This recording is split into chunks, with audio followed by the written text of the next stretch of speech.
సంతానం లేకపోవడం, ఎంత చదివినా కూడా ఉద్యోగం రాకపోవడం, పోనీ అనుకున్న జీవితం ముందరకెళ్తుందంటే అలా లేకపోవడం, మాతృశాపం, భాతృశాపం, స్త్రీ శాపం, పితృశాపం ఇలా రకరకాల దోషాలన్నిటికీ ఏదైనా పరిహారం ఉందా? జీవితంలో ముందరికి పడే మార్గం ఏదన్నా ఉందా అంటే అదే మనకు సర్వప్రాయశ్చిత్త తిలహోమం. ఈ సర్వప్రాయశ్చిత్త తిలహోమం ద్వారా కొన్ని పదుల సంఖ్యలో ఉన్న దోషాలను నివృత్తి చెందుతాయని సాక్షాత్ శని భగవానుడే చెప్పాడనమాట. మరి ఈ దోష నివారణకై చేస్తున్న సర్వప్రాయశ్చిత్త తిలహోమంలో మీరు కూడా భాగం కండి. ఈ తిలహోమం అనేది అక్టోబర్ 1వ తేదీ జరుగుతుంది. కేవలం ఆన్‌లైన్ పూజ మాత్రమే జరుగుతుందండి. పూజ, హోమం కూడా జరుగుతుందనమాట.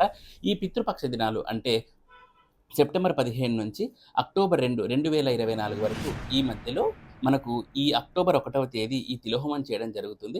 ఆసక్తి ఉన్న వాళ్ళు కింద ఉన్న నంబర్‌కి కాల్ చేసి ఎన్రోల్ చేసుకోవాలని కోరుతున్నాను. అండ్ ఈ పూజ చేయడం ద్వారా మీ జీవితంలో ఉన్న చాలా మటుకు దోషాలు కూడా తొలగిపోతాయని శాస్త్రవాచ. సో, ఆసక్తి ఉన్నవాళ్ళు సంప్రదించండి.